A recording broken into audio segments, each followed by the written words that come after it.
ของคอแล้วถ้ามีเสือสีขาวมาแล้วเขาเป็นจะนี่ให้เขา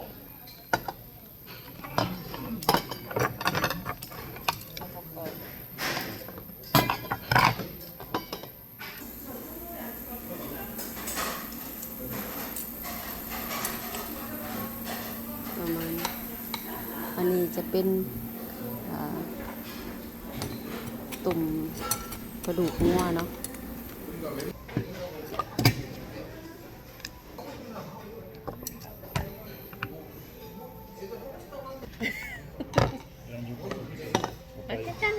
이거 오빠 잘라.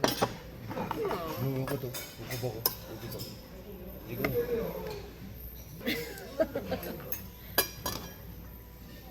ข้าว 이거 쉬운데.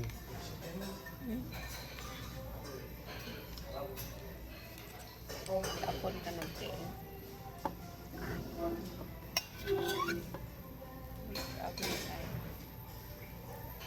เอาตอนจีนนี่ใส่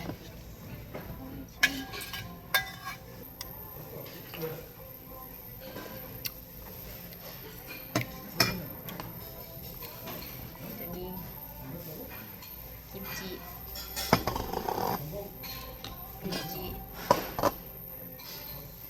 เห็ดหัวบัวอันนี้มันจะเป็นคล้ายๆแบบอย่างวะอันนี้ในหูยูล่าคือบอกว่าจำประมาณนี้ไปกินข้าวกันบ๊ายบาย